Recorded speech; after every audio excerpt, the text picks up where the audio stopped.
Olá, meus amigos, muito boa noite.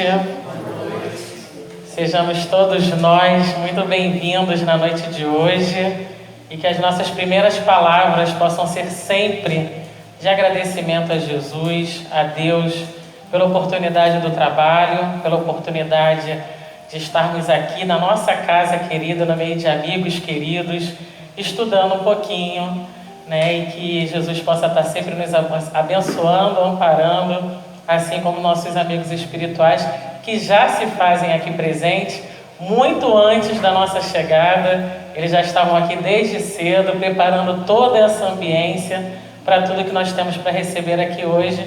Coisas essas que a gente nem sabe muitas vezes que estamos sendo tratados, trabalhados, estamos sendo ali removendo da gente, às vezes, muitas mazelas, muitas dificuldades, que é exatamente o que a gente vai conversar aqui hoje um pouquinho, que é o nosso tema do vigiai e orai, ou orai e vigiai, como prefiram, mas vamos colocar vigiai e orai, e no decorrer da nossa conversa de hoje, nós vamos entender porque o vigiai está um pouquinho, está à frente do orai. Então, na noite de hoje, quando fiquei pensando no tema, hoje não seria eu fazer a palestra, era o nosso querido amigo, que não pôde estar aqui conosco, então minha palestra ia ser lá em junho, foi antecipada, mas essa não é uma palestra que eu estou fazendo pela primeira vez, é a quarta vez que eu estou falando sobre esse tema. Então, explicando para vocês como aconteceu, lá no início do ano, uma casa amiga nossa me ligou, antes de virar o ano, me ligou para convidar para fazer a palestra, que seria ali no meado de janeiro, finalzinho de janeiro. Aí, eu tinha uma palestra prontíssima na época, que era A Felicidade Não É Deste Mundo. Então, pensei, vou fazer sobre a felicidade não é deste mundo. Esperei o ano virar, quando eu fui estudar, só para rever, que a palestra já estava pronta, quando eu fui abrir para começar a rever a palestra, bateu aquela intuição. Faça sobre vigiar e orar. Aí, arredia do jeito que somos, Vocês eu não sei, Eu, arredia do jeito que eu sou, falei, não vou fazer, eu já estou com uma palestra pronta. Vou ter que estudar outra, ver o tema de novo. Eu falei, não, vou fazer sobre a felicidade não é deste mundo. Quando eu fui começar a ler, faça sobre vigiar e orar.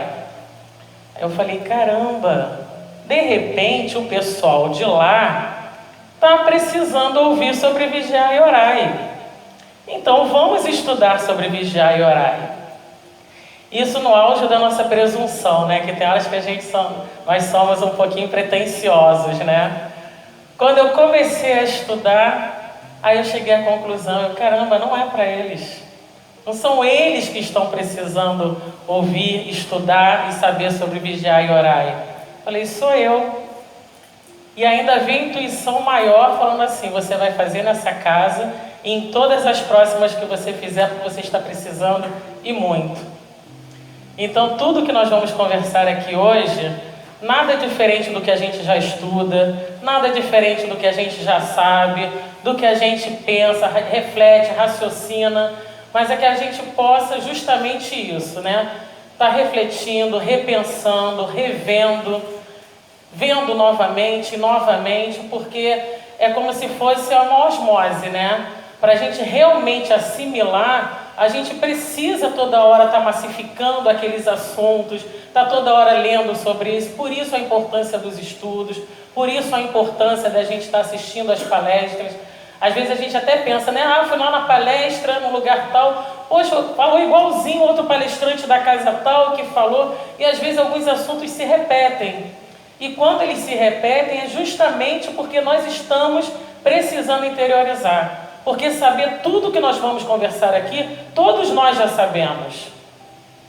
Mas muitos de nós ainda não estamos interiorizando.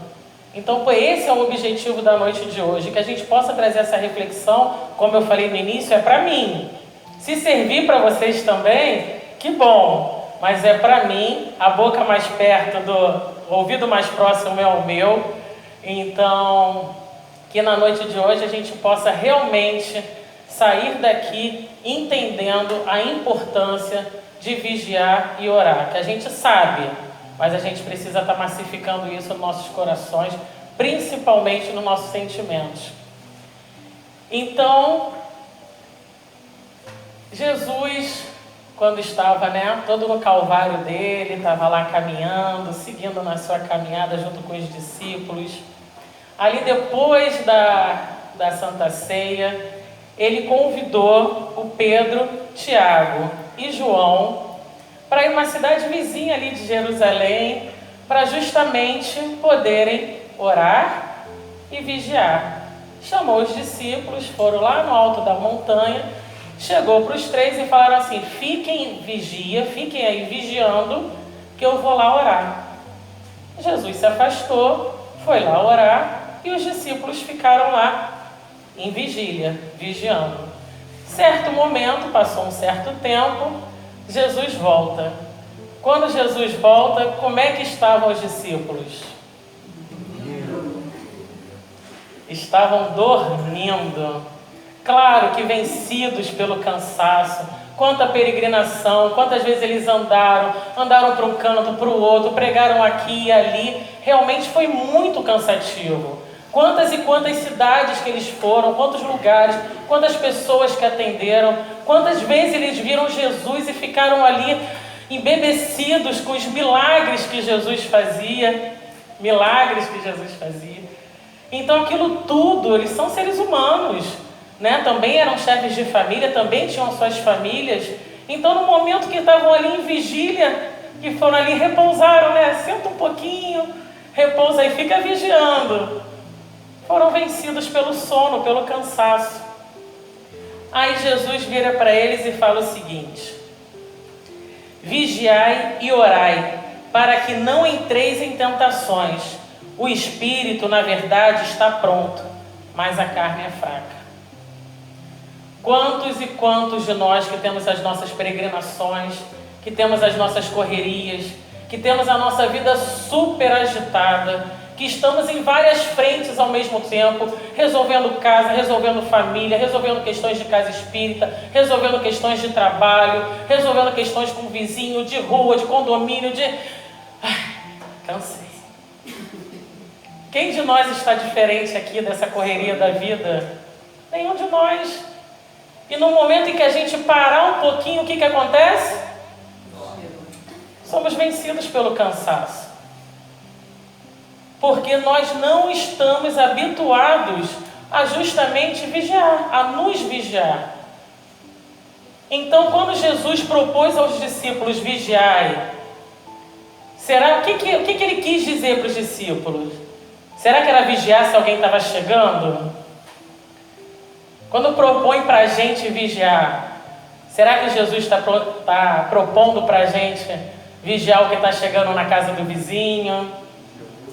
Vigiar que não sei quem chegou tal hora, não sei o que acontece lá, aquela bagunça de não sei aonde, o que está acontecendo na casa da minha irmã, do meu irmão, da minha família.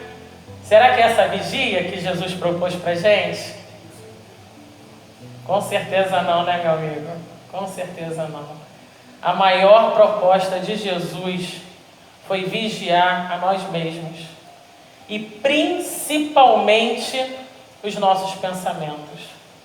Porque os nossos pensamentos, eles são livres.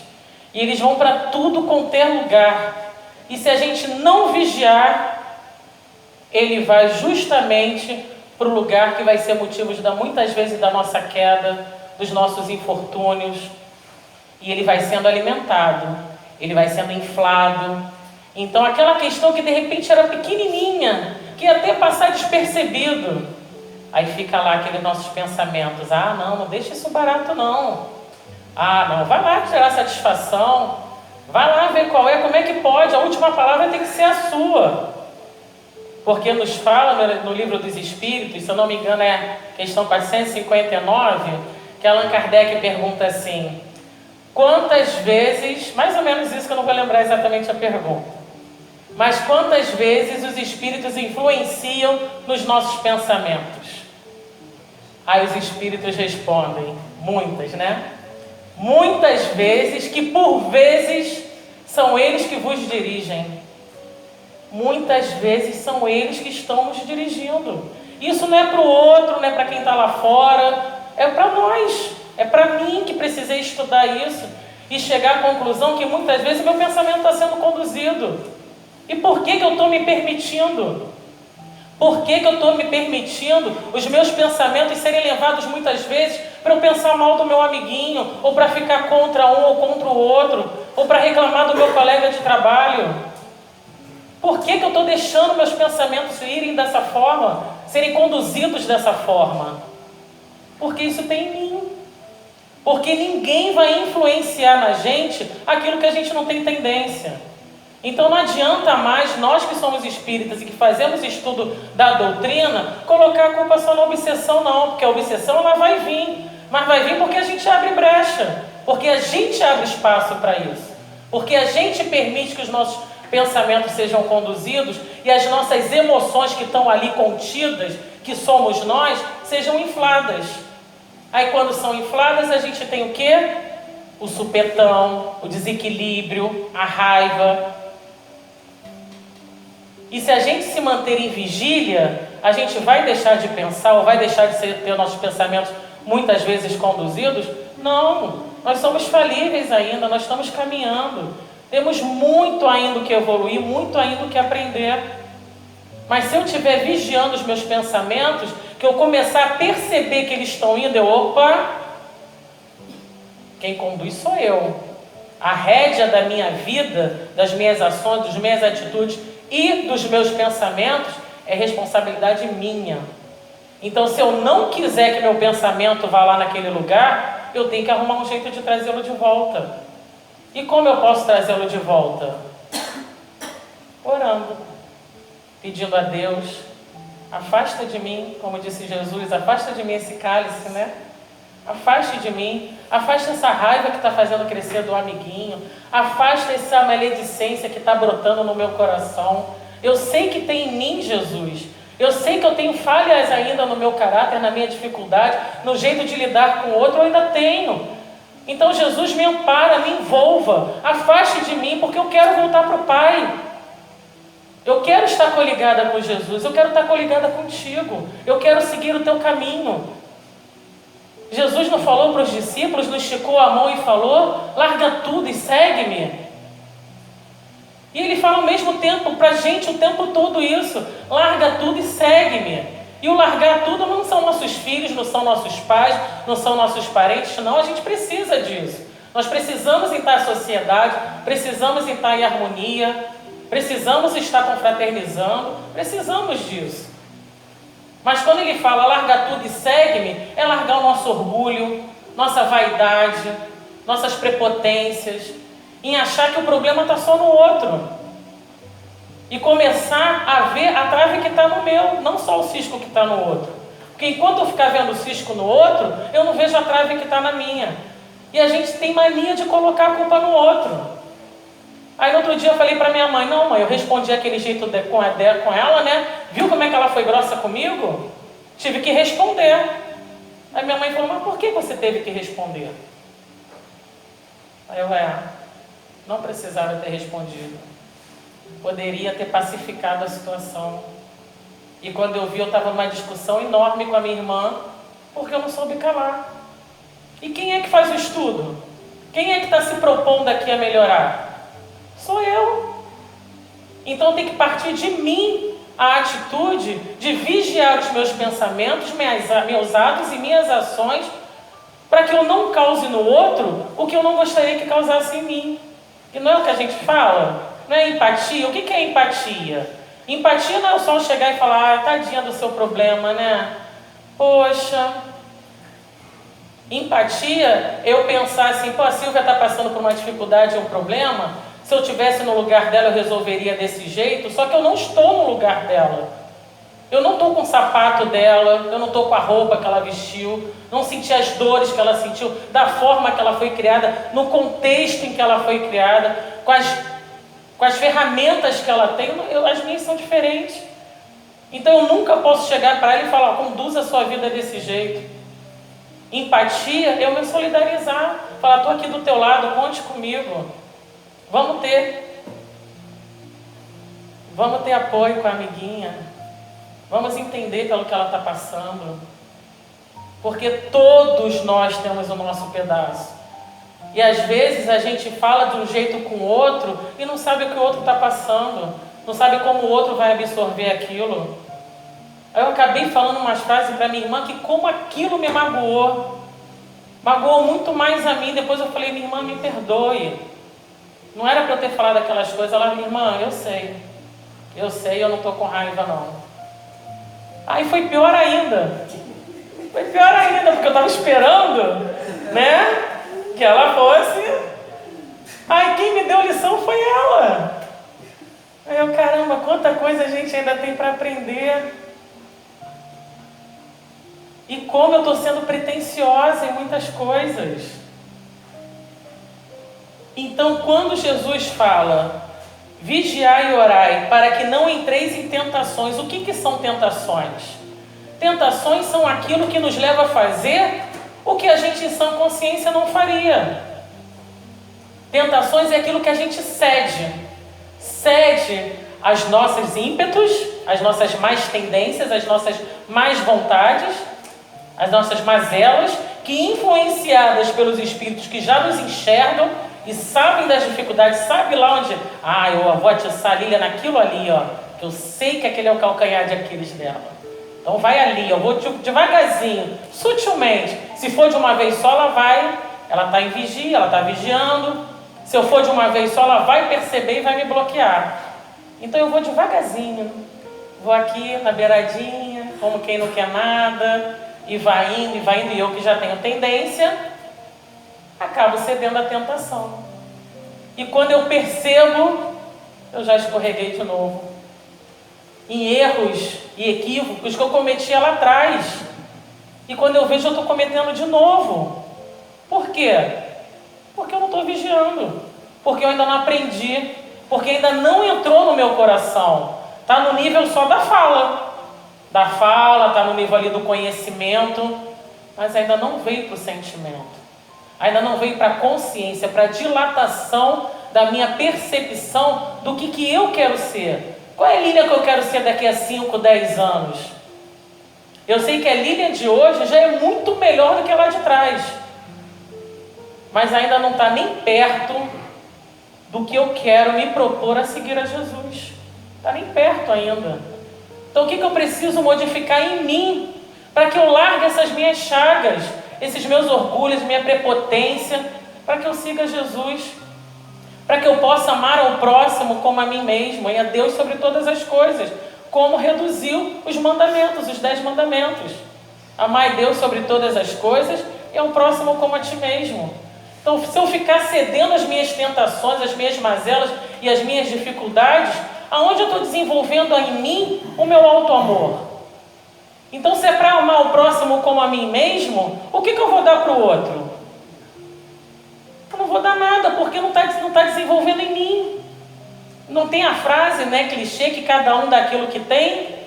Então o que eu quero dar ao outro? Para eu poder dar ao outro, eu preciso desenvolver em mim o autoconhecimento. Vigiar. Então, quando a gente vigia, a gente começa a se entender, se perceber. O que eu estou dando? Eu estou dando mau humor para o outro? Eu estou dando cara fechada, semblante? Estou dando língua? Né, que as crianças, então, meus alunos, não é fogo. Chamei a atenção deles, já estão colocando a língua para fora. Falou, vou pegar essa língua, vai ficar sem língua, hein? E será que a gente não está dando língua para os nossos amigos, nossos companheiros? Ninguém é obrigado a gostar de ninguém, às vezes não tem afinidade mesmo. A gente não sabe quantas vezes a gente já se encontrou por aí, o que já fizemos um para os outros, seja aqui dentro da casa espírita, ou lá fora na nossa casa, no nosso trabalho. A gente não sabe. E graças a Deus a gente tem o véu do esquecimento. Graças a Deus. Porque isso nos permite a gente ter maior vigilância em nós mesmos. Então, se eu não posso ainda dar o meu melhor para o outro, que eu já me trabalhe para não dar o meu pior. Então, quando ele fala aqui, o espírito na verdade está pronto, mas a carne é fraca. A gente aprende, estuda muito na doutrina de saber que a carne não é fraca. Que o que é fraco é o espírito. Mas quando Jesus quis dizer para os discípulos, para nós, que nós somos discípulos de Jesus, nós estamos aos trancos e barrancos, tropeçando aqui e ali, capengando, mas estamos seguindo Ele, nós já estamos aqui, quinta-feira à noite, estamos buscando tratamento espiritual, estamos fazendo estudo, estamos nos inteirando no movimento espírita. Então nós somos discípulos de Jesus. Então quando Ele fala para a gente que a carne é fraca, Ele quer dizer que nosso espírito, quando reencarna e está na carne, as tentações são muito grandes. Por isso que a carne é fraca. Porque a gente, quando está em vigília, a gente se deixa levar. Porque esse material denso, pesado, e a gente cheio de bagagens que a gente já traz arrastando no nosso espírito, quando a gente reencarna, que já vem com todas as nossas tendências e inclinações, e tudo que a gente combina lá, que vou melhorar naquilo, não vou mais falar mal da Maristela, não vou mais brigar com a minha vizinha que coloca o sol, não vou mais fazer isso, não. Chega aqui, eu esqueço de tudo. Tudo que combinou lá, eu esqueci. Por isso a carne é fraca. Porque tira da gente todo aquele ímpeto que a gente estava quando estava na erraticidade, de vontade de se melhorar, de vontade de progredir. Aí a gente combina lá, vou estudar, quero uma certa idade parar no Atmos, quero e tal, tudo estava programado, a gente estar junto, essas pessoas, todo mundo aqui. Aí quando chega o momento de eu deslanchar, me melhorar e realmente fazer aquilo que eu cumpri, que eu me comprometi a cumprir, não, mas estou com preguiça. Não vou só hoje, vou faltar só essa semana. Não, eu mereço. Eu mereço descansar um pouco, eu estou tão cansada. Não vou fazer isso, não vou fazer aquilo. Que está chovendo, que tá... E a gente vai se boicotando. Isso na casa espírita, isso em qualquer coisa na vida que a gente esteja se propondo a fazer. Aí depois a gente fala, não, eu estou sofrendo influência dos maus espíritos. Eles estão me dando preguiça, estão me desanimando. Eles só estão incentivando em mim o que eu já tenho lá dentro. Porque a carne é fraca. Porque quando eu estou na carne, todo aquele meu ímpeto começa a ser desviado. Porque, eu prefiro, em vez de estar lá, tem uma reunião dia de domingo. Igual a gente vai ter o Ereu, né? Dia de domingo. Vamos lá para Niterói, vamos não sei o quê. Domingo, podia estar em família. Domingo retrasado, já estava na Feira do Livro. No outro domingo eu estava. Esse domingo tem que estar de novo. Sim, nós assumimos esse compromisso. É claro que a gente tem que colocar a mão onde a gente alcança. E temos que saber o equilíbrio de nos dedicar à família, de estar... Mas é o nosso compromisso. E a gente fica adiando. E às vezes a gente fala, não, deixa para os mais novos. Eu já estou cansada, já fiz muito. Deixa para os mais novos que estão chegando. Aí a gente vê lá Divaldo. Está doente e está palestrando. Lília, mas eu não sou Divaldo ainda. Por que não? Por que a gente não pode ser Divaldo? Por que a gente não pode ser esses espíritos, esses benfeitores, esses missionários que estão aqui, que abrem mão do seu tempo, da sua rotina, para poder ajudar o próximo, levar a palavra, levar o magnetismo que eles têm, o envolvimento, porque não é só a palavra não. Às vezes eu estou lá, é alguém que está falando, alguém que está dando lá a palestra, mas só em eu estar sentado eu estou emanando vibrações. São os pensamentos, que a gente vai falar aqui sobre o Vigiai. Aqui a todo momento está vindo o pensamento de vocês para mim. E está indo o pensamento de mim para vocês. E quais são as naturezas desses pensamentos? O que eu estou emanando para o meu amiguinho, para a minha amiguinha? Eu quero ser motivo de harmonia ou de desarmonia? Eu quero causar positividade onde eu frequento ou negatividade? Eu tenho que saber qual é o meu papel. O que eu quero para mim? O que eu quero ser realmente? Então, trazendo essa questão de quem é que pensa, né? A gente sabe que quem pensa é o espírito. Então, o nosso espírito, ele prepara a reencarnação, né? No nosso espírito, toda a gama dos espíritos benfeitores, que vai ali preparando para a gente poder reencarnar. Alguns de nós conseguem participar dessa programação, muitos de nós não conseguimos porque não estamos em condições. Então, quando a gente reencarna, o nosso pensamento, ele é ligado à nossa massa cerebral, né? Ao nosso cérebro. Então, o pensamento vem do espírito, vem pela glândula pineal e aqui aciona os nossos neurônios, aciona os nossos hormônios e assim vai para todo o nosso corpo pelas sinapses, né? Pelas comunicações dos neurônios. Então, mais ou menos é assim que funcionam os nossos pensamentos. Então, quando o espírito pensa que acaba coligando com a nossa massa cerebral, isso emana, plasma uma energia. E essa energia, ela fica na atmosfera. E é justamente aonde os amiguinhos, tanto os benfeitores quanto os malfeitores, conseguem ler e perceber o que a gente está pensando. E quais são as nossas intenções. Então, quando eu penso na natureza dos meus pensamentos, para onde eles estão indo? Quando eu acordo de manhã, qual é o primeiro pensamento que eu tenho? Será que é de agradecimento? De eu ter mais uma noite dormido bem? Às vezes nem tanto, mas tive uma noite em paz na minha casa, acordei, despertei com saúde, às vezes está um pouco capenga aqui e ali, mas estamos com saúde, estamos andando, estamos nos movimentando. Ou eu já acordo de manhã pensando, caramba, o dia hoje vai ser longo. Caramba, eu tenho que fazer isso, tenho que fazer aquilo. E coloca a criança para a escola, e tem que me arrumar, e tem que sei o que, e corre para o trabalho, e toma café engolindo, comendo pão, e vai não sei o que, e vai para um lado, vai para o outro, vai para... E já estou desde manhã reclamando de todo o meu dia até o final dele. Quando chegar no final do dia, eu vou estar mais ou menos cansada? Porque o pensamento gera matéria. Matéria sutil, muito sutil, imperceptível aos nossos olhos, mas perceptível aos olhos dos nossos companheiros desencarnados. Então, quando eu estou ali, caramba, que droga, eu vou ter que ir, meu dia assim, assim, assado, lá, ó. Vamos perturbar lá ela lá, ó. Reclamando, mal começou o dia, já está reclamando do dia, vamos lá. Aí é o canal tudo aberto, que aí ele chega, isso aí, teu dia é cansativo, você está cansado, está de saco cheio de todo mundo, vai chegar no trabalho, vai lidar com aquele pessoal lá, que te perturba, que são sempre os outros que perturbam a gente.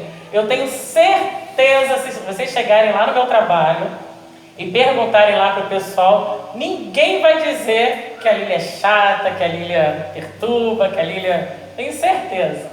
Ninguém vai falar isso. Só que não, né? Contém ironia, né? Então fica ali, inflando os nossos pensamentos, nossa energia. Aí vai plasmando essa matéria vai começando a ficar impregnada no meu halo vital, né? Que é a energia que circunda o nosso corpo. E vai ficando aquelas manchas. Aí aquilo vai pesando, pesando. Aí quando eu chego no final do dia eu já estou assim. Aí chega em casa, alguém dá uma boa noite diferente, ou me cobra alguma coisa de tipo, poxa Lília, tu esqueceu de colocar a toalha, pronto. Eu que já vim arrastando essa corrente o dia inteiro, estava esperando uma oportunidade de alguém falar comigo um pouquinho atravessado, para eu poder colocar tudo para fora, toda a corrente que eu arrastei o dia inteiro. Aí aquele gatilhozinho, não é possível, já trabalhei o dia inteiro, fiz isso não sei o que, fiz não sei o que lá, aí eu chego em casa, ainda tem isso, aí olha toda a ambiência armada. Aí na hora de dormir eu vou ter um sono em paz? Eu vou ter tranquilidade? Eu vou dormir acelerada, nervosa, agitada, vou acordar no meio da noite, vai ficar aquele negócio, eu não vou entrar no sono profundo, minhas ondas cerebrais vão estar lá em cima e eu vou acordar mais cansada do que eu dormi. E a gente espírita ainda fala assim, pô, meu espírito deve ter trabalhado muito essa noite, porque acordei cansada. Amigos, se a gente acordou cansados, não é porque o nosso espírito trabalhou muito à noite. Porque se nós formos para um local de trabalho edificante, Os amigos espirituais vão tratar de nos energizar para a gente voltar revigorados e não cansados. Se nós estivermos fazendo qualquer tipo de trabalho e esse trabalho está sugando a minha energia, está na hora de eu rever os meus pensamentos. Porque eu estou aqui trabalhando, de repente eu estou aqui fazendo a palestra, batendo papo, e meu pensamento está lá em 1000 coisas que estão acontecendo na minha casa. Aqui a casa espírita ela tem proteção. Tem aqui todos os sentinelas ali na porta, para quem não sabe, tem sentinelas na porta. Eles têm, né, como se fosse um eletrochoque, né, umas redes, isso tudo a gente aprende nos livros de André Luiz que a gente faz estudo. Venham estudar que está tudo lá, tudo que a gente está estudando. Então quando tenta entrar algum malfeitor aqui para perturbar a palestra, eles jogam essa rede e tiram. Aqui alguns são tratados, outros não estão preparados para serem tratados, mas essa ambiência toda ela é protegida, para que tudo decorra da melhor forma possível e a gente receba as melhores vibrações para tudo que a gente está precisando. Mas se eu não estiver vigiando meus pensamentos, é igual uma ponte. Eu posso estar aqui falando isso tudo, meu pensamento está lá, é um canal criado que vai lá fora e se conecta com esses espíritos que estão lá fora tentando prejudicar a gente aqui. A desarmonia, trazer a desarmonia para dentro da casa. E fica ali, ó, inflando, inflando, inflando, até que a gente escorrega e cai. Então, vigiai e orai. Quais são as naturezas do meu pensamento? Para onde está indo o meu coração? Que onde está o nosso coração, está a nossa essência. Aí nós trouxemos uma frase aqui, que é do livro Alguns Anos do Ensino, do Mestre, que é Miramês, psicografia pelo Espírito Miramês, psicografia de João Luiz Maia, que fala assim: para o combate, a primeira arma necessária é a vigilância. Combate é o que todos nós fazemos o tempo todo, principalmente com a gente. A gente está nos combatendo o tempo todo. Essa guerra, esse duelo de pensamentos, né? Que eu quero fazer isso, mas não quero, vou fazer assim, não vou. É o nosso combate diário. Para o combate, a primeira arma necessária é a vigilância. Quem não aprendeu a vigiar, continua caindo nas armadilhas dos lobos.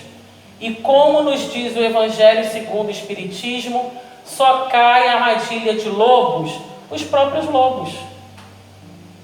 Então, quando Miramês diz para a gente que é necessária a vigilância, para vigiar continua caindo nas armadilhas, é porque eu continuo deixando os meus pensamentos serem levados e serem conduzidos, como nos fala a questão 459.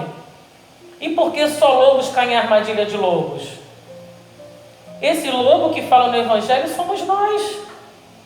Somos nós que ainda carregamos muitas dificuldades, muito orgulho, muita vaidade. Não fala no Evangelho que qual é a chaga da humanidade? E a humanidade não é quem está lá fora, não. A humanidade somos nós, ele falou para a gente. Nós estamos carregando o nosso orgulho, nossa vaidade e colocando ele acima de nós mesmos e acima das pessoas. E com isso estamos começando a nos sentir o alecrim dourado. Novamente repetindo, o problema está no outro, não está em mim. E se o problema estivesse no outro, eu não teria falado as frases que eu falei para minha irmã, no momento de discussão de invigilância minha, e que eu me permitia arrastar. E me permitia quantas coisas que já estava desde a nossa infância engasgada, que em vez de eu dissolver e tratar isso dentro de mim, não, guardei ali na caixinha. Quando ela me deu a oportunidade, saiu tudo. E fez mal para quem? Quando eu cheguei para ele e fui pedir desculpa, eu sei, minha irmã, não, nem me ofendeu, não estou nem magoada. Ela nem estudo da doutrina faz. Aí que eu percebi que quem tomou o veneno foi eu. Então eu caí na armadilha dos lobos. Mas por que eu caí na armadilha dos lobos? Porque eu ainda sou uma. E me deixo ser conduzida de forma leviana. Então precisamos estar nos vigiando. Então quando o pensamento devagar, quando o pensamento for lá, poxa, hoje Lília, tu não está afim de trabalhar. Hoje tu não está com saco de ir lá aturar aquelas crianças, aquela turma, então é um problema sério. Eu tenho uma turma que é complicada. Uma não, né? Algumas. Mas tem uma específica que mexe com o meu alicerce, me desestrutura. Atendo eles, era quinta-feira, agora são as quartas-feiras que eu atendo essa turma. Estão um ano à frente agora, né? Então, quando eu me percebi, eu já estava assim, caramba, hoje eu tenho que ir lá. Eu respirava fundo e ia. Aí eu dava aula, eles são a última turma que eu pego no dia. Aí já está cansada, né? Aí quando chegava, o agito deles eram muito maiores. Aí eu falei, caramba, não, peraí, Lívia. Está errado isso. Olha a vibração que você está trazendo desde que você sai de casa já pensando, poxa, hoje é aquela turma difícil. Olha o que eu já estou carregando. E aquela turma difícil são espíritos que muitas e muitas vezes em outras encarnações eu posso ter desencaminhado todos eles ali. Porque não é à toa que eles estão comigo agora testando a minha paciência. Se estão testando a minha paciência, já me dão a primeiro ensinamento, que é eu saber que eu não tenho. Então eles já estão me ensinando a primeira coisa. Isso é vigiar. A gente entendendo a causa. Deixa eu entender por quê. Por quê? Isso eu estou vigiando. Então por quê? E esse estudo, ter estudado sobre isso, foi que foi trazendo essa consciência. Por isso que o estudo foi para mim. Então por quê? Por que eu estou com eles? Por que eu já tive todas as oportunidades de sair, mas não saio dessa turma? Quem sabe eu não desencaminhei todos eles ali, agora eu estou tendo a oportunidade de poder resgatar, me redimir. Ou se não foi com eles, pode ter sido com outros. E eles estão ali naquele momento, naquela oportunidade, para eu poder colocar em prática o que eu aprendo, o que eu estudo, o que eu me prontifico a falar. Então eu tenho que me diminuir cada vez mais a minha fala para a minha ação. Porque a fala é uma coisa, a ação é outra. Falar, como dizem, né? Até papagaio fala. E a minha ação? Ela está próxima do que eu estou dizendo? E se a gente estiver vigiando, a gente vai perceber que muitas vezes não. Aí eu comecei a fazer o caminho inverso. Eu preciso mudar a vibração que eu vou para lá. Porque eu estou saindo muito mais cansada do que eu chego. Então comecei a fazer o quê? Orar. Comecei a pedir, me fortaleça, que eu possa levar o de mim o melhor para essas crianças.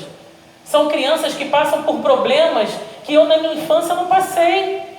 Eu não calcei o sapato deles, a roupa deles, a roupa dos pais deles, do contexto familiar. Quem sou eu para julgar qualquer coisa ou qualquer atitude? Sou educador e tenho que estar ali para educar. Mas eu tenho que amar. Qual é a diferença da gente para Divaldo? Qual é a diferença da gente para o Herculano Pires? Qual é a diferença da gente para esses grandes palestrantes que eles desenvolveram amor? Eles podem estar cansados, podem estar desanimados, podem estar com o problema que for, mas eles desenvolveram amor. Vamos ajudar o próximo, mas ajudar de coração. Não é ajudar porque eu estou aprendendo que é bom ajudar, não. É ajudar porque eu sei que é o meu dever como espírita, como pessoa que eu tenho que me reequiparar com as leis de Deus, como uma pessoa que já errei muito, que desencaminhei muita gente. Então é a oportunidade que eu tenho de reparar. Então eu tenho que desenvolver esse amor. Então como é que pode numa profissão que eu me prontifiquei a fazer e sem ânimo, e cansada e reclamando? Aí a vigia está trazendo mudar esses parâmetros. E de janeiro para cá, eles melhoraram? Melhoraram. Estão ainda testam minha paciência?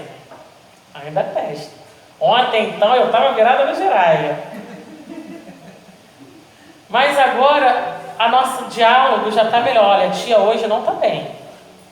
A tia tá braba hoje, a tia tá braba, não vamos perturbar não. Já criou empatia, deu de mim para eles e deles para mim. Então aquele duelo que nós estávamos, porque eles sentem os nossos pensamentos. As pessoas vão captando as nossas vibrações e os nossos pensamentos. Então muitas vezes o duelo não é na discussão, mas é duelo vibracional. Eu envio, recebo. E a gente fica naquele duelo. Isso vai nos corroendo, vai nos cansando, vai nos colocando para baixo, vai nos sugando nossas forças. E quando a gente se propõe a vigiar, a gente vai escorregar muitas vezes, ainda vamos. Mas vamos cair, tomar um tombo feio, se a gente estiver em vigília, não mais. A gente vai tropeçar, mas cair em vigília, não mais. E é isso que o Evangelho nos propõe. Jesus nos trouxe essa proposta, para a gente nos manter em condições de prece, em prece constante. Então, se eu estou em prece constante, e prece constante não é ficar, Senhor Jesus, obrigado por mais um momento e tal. E não é o tempo todo, o dia inteiro Não, é conversa, é diálogo, é trazer para perto da gente. Então, se eu estou lá no ponto de ônibus esperando o vermelhinho passou direto, e aqui, né, de 10 em 10 minutos passa, né, outro vermelhinho, né? Só que não. Então, em vez de eu xingar o motorista ou reclamar, estou aqui no sol, esse ponto aqui não tem uma sombra, o ônibus passou e eu perdi o ônibus, em vez de eu vou entrar em prece. Porque eu não tenho noção de repente eu ter perdido aquele ônibus do que eu estou sendo livrada, da oportunidade que eu estou recebendo, seja no nosso carro, para quem tem carro, que de repente desviou o caminho ou fez. A gente não tem noção de como a espiritualidade nos ama e estão nos cercando de cuidados. E os nossos pensamentos vão sendo ligados com quem?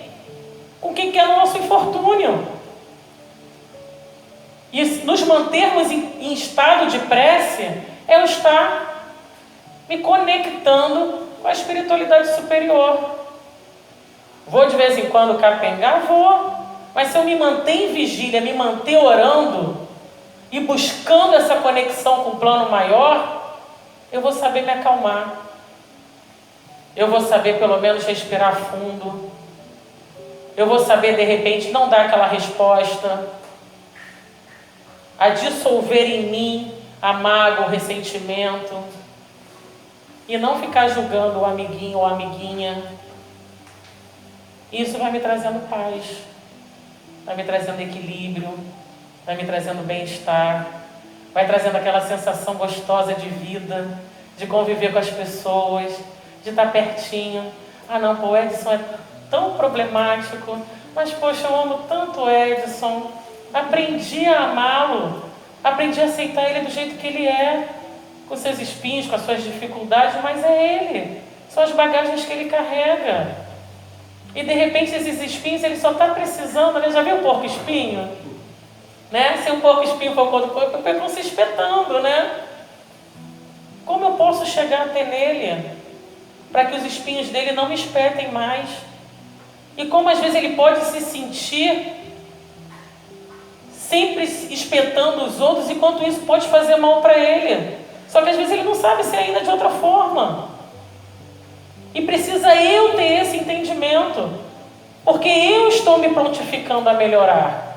Então, se eu estou me prontificando a melhorar, tem que partir de mim, que se o espinho dele está me espetando, eu vou encontrar um jeito de falar: Edson, eu te amo. E seu espinho não me espeta mais, porque eu vou conseguir acessá-lo, e ele vai se sentir acolhido, carinhado. Porque as pessoas que são espinhentas, como eu conheço muitas na minha família, dói muito mais nelas os espinhos do que em mim. Porque antes de espetar outra, a pessoa se feriu. Então as pessoas estão feridas, as pessoas estão magoadas, as pessoas estão ressentidas. E eu projeto a minha mágoa no outro, eu jogo para o outro, porque eu quero me livrar daquilo. E para me livrar daquilo, eu jogo no outro. Porque eu não sei fazer de outra forma, eu ainda não aprendi. Então, se eu já estou aprendendo, se eu já estou pelo menos conseguindo enxergar, Então eu tenho que olhar com o outro com benevolência. Não é o BIP? Benevolência, indulgência e perdão. Nos auto-perdoar, perdoar o outro, relevar e não permitir que cause rachaduras na nossa casa, na nossa vida, no nosso coração, porque uma vez rachado é difícil. É difícil a gente ficar emassando ali, vem racha de novo. Sem massa, racha de novo. Sem massa, racha de novo. Enquanto a gente não emassar com amor e realmente procurando nos entender uns aos outros, a rachadura vai continuar acontecendo. Então aquele amiguinho difícil que tem no trabalho, aquele familiar que tem difícil dentro de casa, ou no nosso convívio na casa espírita, será que ele é que é difícil ou sou eu? Ou às vezes somos nós dois. Mas o respeito tem que nortear todas as relações. Eu não posso mais me permitir ficar julgando o outro. Ou chegar e falar assim, caramba, poxa, hoje o Marcos me olhou atravessado, não sei não, hein? Gente, de repente ele nem me olhou atravessado. De repente ele está lá com os problemas dele, nas coisas dele, com as dificuldades dele. E eu que já estou na minha posição de vítima, já achando que as pessoas estão contra mim, já acho que o olhar que ele deu foi para mim. E não foi. E mesmo que de repente tenha sido, que eu lance para ele então um olhar de ternura. Porque eu quero desenvolver em mim o que Jesus me ensinou. Que é a benevolência, a indulgência e o perdão. Então, teve uma frase que quando eu estava estudando, ela veio na cabeça e que fala assim: a vigilância que vai testar a qualidade da nossa prece.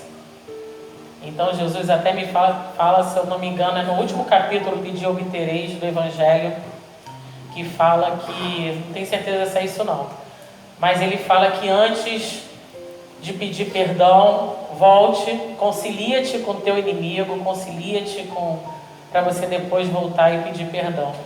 Muitas vezes a gente não vai conseguir se conciliar, porque é via de mão dupla, mas a gente consegue fazer uma prece, a gente consegue tentar dissipar essas energias, esses miasmas que vão sendo criados entre as pessoas.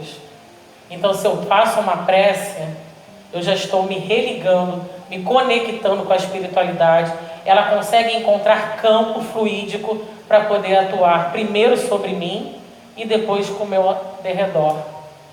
Então, quando veio essa intuição, que a vigilância que vai testar a qualidade da nossa prece, se eu não me vigiar, não vigiar o que eu estou pensando, não vigiar os meus sentimentos, não vigiar as minhas reações, a minha prece ela não vai ter a qualidade necessária. Todas as nossas preces são ouvidas, até aquelas que não passam do teto, até essas elas são ouvidas. Mas aquelas que vêm do coração, vêm porque eu dilatei a minha percepção, porque reconheço em mim ainda os meus erros e as minhas dificuldades, e tento respeitar no outro a dificuldade do outro. E quando eu faço a prece de coração, pedindo para dissipar essas trevas, pedindo para afastar dos meus corações a minha mazela, meus amigos, essa estoura as portas do céu, arrebenta as paredes e vai direto, porque é isso que Jesus quer da gente, humildade, para a gente reconhecer em nós, nos vigiarmos, para saber o que precisa em nós, nos melhorarmos. Para encerrar, trouxe para a gente a prece de Cáritas. E uma curiosidade, fora da doutrina espírita, essa prece, ela é que é mais conhecida entre as outras religiões, e que outras religiões também fazem essa prece. Então vou trazer aqui para a gente. Prece de Cáritas. Deus, nosso Pai, que sois todo poder e bondade, dai forças àqueles que passam pela provação, dai luz àqueles que procuram a verdade, e ponde no coração do homem a compaixão, a caridade. Deus, dai ao viajante a estrela guia, ao aflito a consolação, ao doente o repouso. Pai, dai ao culpado o arrependimento, ao espírito a verdade, à criança o guia, ao órfão o Pai. Que a vossa bondade se estenda sobre tudo o que criaste. Piedade, Senhor, para aqueles que não vos conhecem, e esperança para aqueles que sofrem. Que a vossa bondade permita aos Espíritos Consoladores derramarem por toda parte a paz, a esperança e a fé. Deus, um raio, uma faísca do vosso divino amor pode abrasar a terra. Dai-nos beber na fonte dessa bondade fecunda e infinita, e todas as lágrimas se secarão, todas as dores acalmar-se-ão. Um só coração, um só pensamento subirá até vós como um grito de reconhecimento e de amor. Como Moisés, sobre a montanha, nós vos esperamos com os braços abertos. Ó bondade, ó poder, ó beleza, ó perfeição, queremos de alguma sorte merecer a vossa misericórdia. Deus, dai-nos a força do progresso de subir até vós. Dai-nos a caridade pura. Dai-nos a fé, a razão. Dai-nos a simplicidade que fará de nossas almas o espelho onde refletirá um dia a vossa santíssima imagem. Que assim seja, graças a Deus.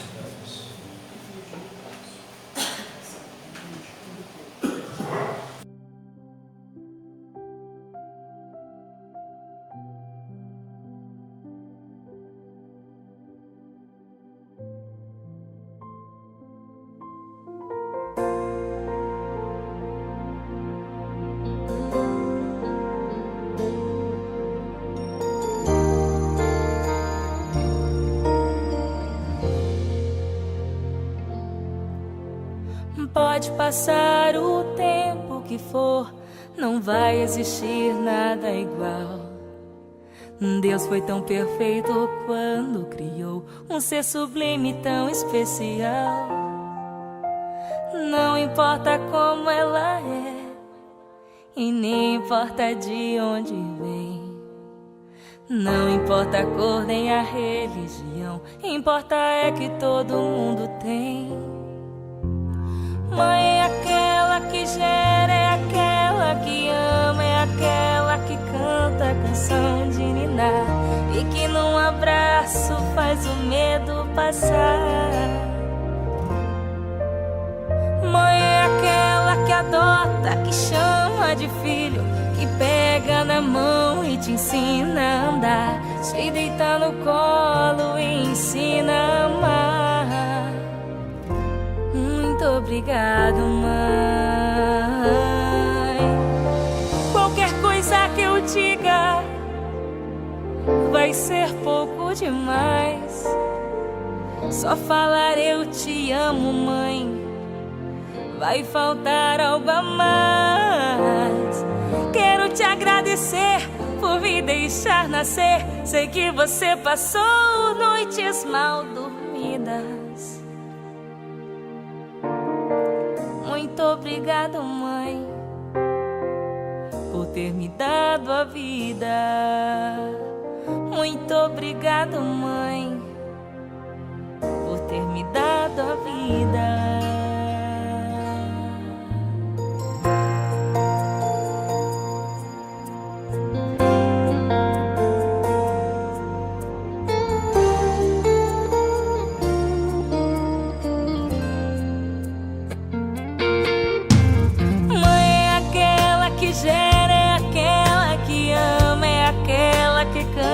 Canção de ninar e que num abraço faz o medo passar. Mãe é aquela que adota, que chama de filho, que pega na mão e te ensina a andar, te deita no colo e ensina a amar. Muito obrigado, mãe.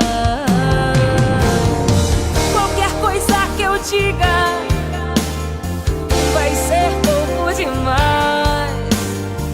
Só falar eu te amo, mãe, vai faltar algo a mais. Quero te agradecer por me deixar nascer. Sei que você passou noites mal dormidas. Muito obrigado, mãe, por ter me dado a vida.